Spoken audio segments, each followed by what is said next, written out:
Combat Insiders, along with my partner over here, Wayne Carl. I am Joshua Furs. We got a special guest from out of Australia. We have Kaleb Rideout, 0-1 professional, 5-2 amateur, fighting out of the Triple X Academy with his good buddy Nathan Reddy. Kaleb, what's going on, my friend? Oh, not much, mate. Just living the dream over here in Australia. I'm going to kick straight off. I was supposed to see you fight at Hex. When's your next fight, man? Because I want to fly in and watch you fight. Is there anything planned yet? Well, mate, the way it's going, it looks like I'm going to be in the next Hex. Just hopefully I get an opponent that doesn't pull out on me. But that should be on March 29th. Yep. Yeah, I'll be there, mate. So I'll hit you up before the fight and come and say hello, mate. So yes, sweet as. There you go, Kaleb. So obviously the first fight, your first pro fight, didn't go the way you wanted to. Obviously, I guess what did you take away from that? What did you learn from that? And what are the things that you think that you need to work on after that fight? Well, the fight itself that happened, it was a really good fight. It was a hard fight. I reckon I had one of the best pro fighters to debuted against in Australia. Ethan Thomas, his name was. And he's a brown belt in Brazilian Jiu-Jitsu. I think he just got his black belt, actually. So congratulations to him. Pretty much just went in that fight, just the stick and move, you know. And the fight obviously didn't come my way. He ended up getting me in the second round in a rear naked choke, but I just defended it for a good 3.5 minutes before it just slipped up under my chin and bing bang boom, just tapping out. I will back you up. Ethan's a fantastic fighter, and I've seen him fight. I think he fought David Martinez at XFC not long ago. Yeah. And that was mate. And he nearly took that victory over one of the best amateurs that just turned pro. So to have your first pro fight against someone like that, you're definitely not ducking fighters. So that's you might be 0-1, but I'm sure people are looking at the crazy horse going, well, this ain't going to be an easy fight because can't wait. Literally, that whole fight, like in the camp and all that, there wasn't that many people on my side. Everyone was saying that he's gonna tap out and all that. He's really good and all that. You won't be able to compare. You should pull out. And I pretty much just said, no, mate. Look, I'm not ducking nothing. Like, you give me the fight, and I'm gonna take it. And that's how it's gonna be with me. And you know what? So I come out with a loss, but it was a good fight. A lot of people liked it, so good experience. You never lose, mate. You learn. So it's win or learn, mate. So you learn something from it. So, mate, talking about your fight style, what's your strength? So, talking about the crazy horse, what's your strength as a fighter? Well, my strength is I love stand-up. I love sitting in the pocket, believe it or not, and I wouldn't mind. I don't mind. I used to be the mad brawl fighter until Nathan told me, hey, you got to use your length, mate. You're long. You might as well use it. So I started using that, and well, now I've gone away. I don't want to be known as a stand-up fighter. I want to be known as a mixed martial artist. And it all occurred to me when Zane Saliba, my coach, looked at me and said, mate, it's MMA, mix it up. And the penny dropped on my head, and I'm like, you're right. So now I've just been improving my MMA game from ground and pound and everything, and I can't wait to show everyone in my next fight.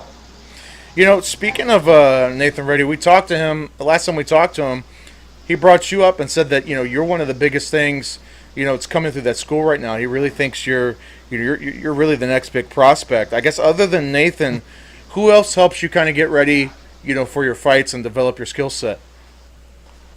As my coaching staff, you mean, or as my as people that train around with me? Coaching staff. My coaching staff. I got obviously Nathan Reddy. He's a good sparring partner. Like, he's double my weight, but he's good. He's good to move around with. And I've got one of the best boxing coaches, Anthony Redwood. Fixing my game, making sure it's all right. Zane Saliba, like he was in the Ultimate Fighter, and he's got the nickname the coach for a reason. Right. But his mind works different, and it's good. And he's improved my ground game phenomenal since I've been really training with him. And I've also got my Thai boxing coach, Anthony Scrow. he used to fight back in the day, and now he's just getting my kicks up to shape until I start doing some weird shit. So it's going to be good. I try and be entertaining when I fight. You're the most annoying. Nathan also said you might be the most annoying. So, mate, this is your right of reply. What do you got to say back to the Vanilla Gorilla? Oh, mate, if I'm the most annoying, he's the most smelliest. Nah. I've got a funny question to ask. I follow you on Instagram, and you're always putting up some pretty weird shit. I just want to know why the crazy horse is actually single. You're always putting yelling out to the girls saying, "Why am I single?" Why is the crazy horse single? Well, I don't know. It's funny. Maybe I might not satisfy women. Nah, I'm joking. All right. Nah. All right. I'm actually believe it or not, I'm seeing someone now. I've just recently kindled off someone now. So the social media throwing it out there that you're single, it works for you, mate. Yeah, it does. I put up the most shittest photo for me and say, "Single ladies, hit me up." Like I could be sitting on the toilet and I'll be like, "Single ladies, hit me up." There you go. Hey man, whatever works. Hey, Kaleb, you just did this crazy 50-kilometer walk, right? Kind of, I guess. Tell us about how that came about. Tell us why you did it. Things like that. That's thanks to my old man. He rang me up one day and he's like, "What are you doing this weekend?" And I'm like, "Oh, nothing, mate. Got nothing planned." He's like, "Good, because we're walking to Kiama." And I've gone, "Oh yeah, I'm in. Well, why not?" Laughing and all that. And then that Friday night, I'm like, "Oh, do you want to do a cash job for me and all that?" And he's like, "No, we're doing a walk, bro." And I'm like, "You serious about that? Like we're literally doing that?" So we ended up walking from Appin Hotel to the Wollongong Lighthouse, and that was about 50 k's. It took me about 10 hours, and man, I'm still paying for the blisters on my feet. Like literally, I got blisters covering my feet. Now I may have watched, but that was. You did it in skinny leg jeans too. Tight, skinny leg jeans. You walked for 50 kilometres. 50 kilometres in tight skinny jeans for shits and gigs. I literally look like white trash on the side of the road. I had the skinny jeans, I had the white wife beater, and I had the bloody Jim Beam hat. But that's hilarious. Yeah.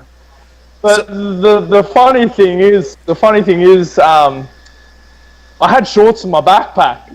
I started and I said that I had jeans. I'm gonna do it in jeans, and then literally I was chafing up halfway through, and it just got painful at the end. Kaleb, I guess tell us something that maybe the average person might not know about you. Give us something. Oh, God, that's a tough question. Anything. Oh, far out. I actually don't know how to answer that. What average people... Favorite movie? Maybe favorite movie. Maybe something you don't like. Food or anything, man. Well, for a young person, I always listen to 80s and 70s type of music. Like we got a station over here, Smooth FM. Good man. Like, and I enter. Good man. I enter the cage fights to old songs. Like I come out to Van Morrison and Lionel Richie, Stevie Nicks. I love Stevie Nicks. If Stevie Nicks sees this, I will marry you one day. I don't care the age difference. I love you. So just share that out, Stevie Nicks. I love you. What's one level past a cougar? Because I'm sure that's what she is by now. I don't know how old she is. What would that be? Great grandmother. Oh, I don't. I don't care. I would make love to Stevie Nicks every single night for the rest of my life.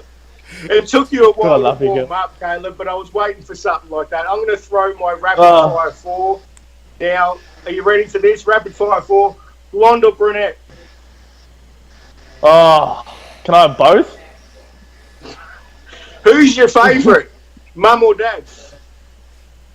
Oh, easy, Dad. Sorry, Mum. All right. I always said in a divorce, I'm going on Dad's side.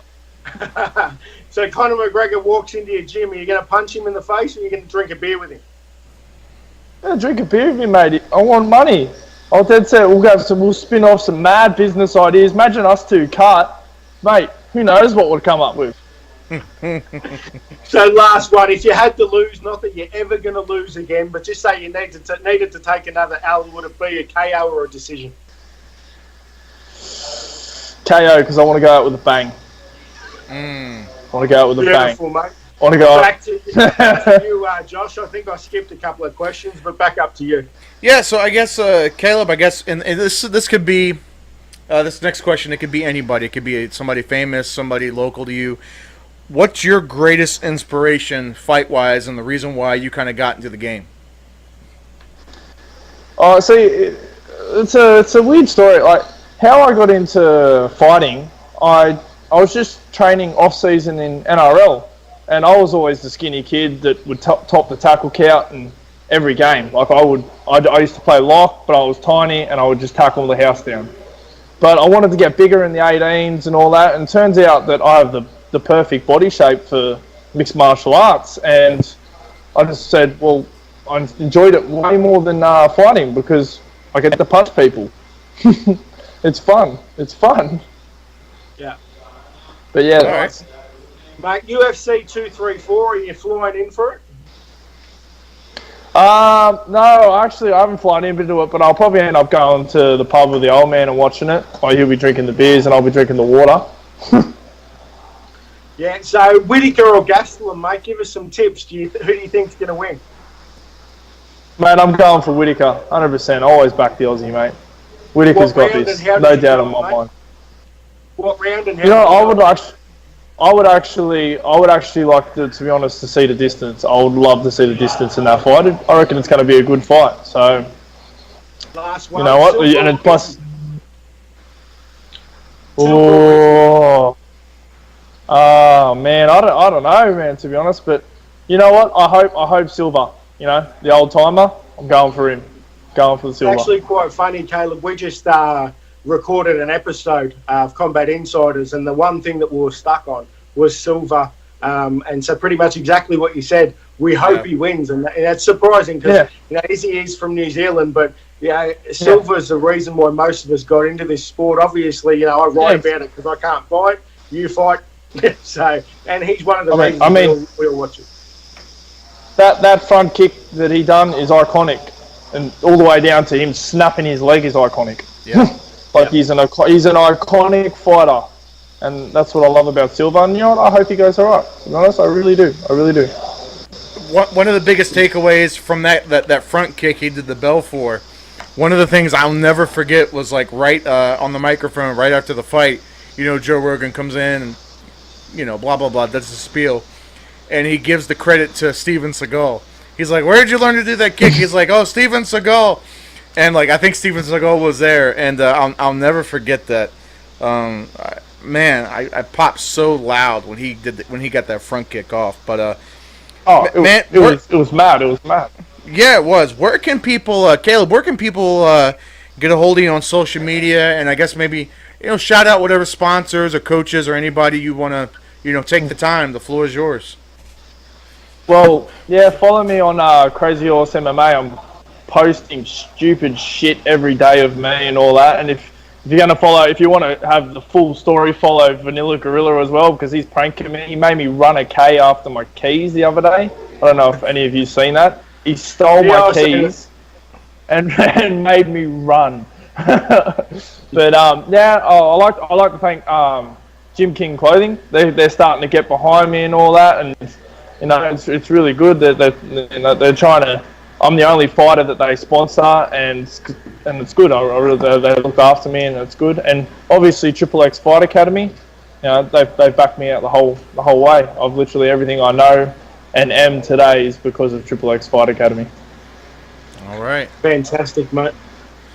Really appreciate your time, mate, and we'll wrap it up. But really appreciate your time, Josh. If you want to wrap, go for it. Go ahead, man.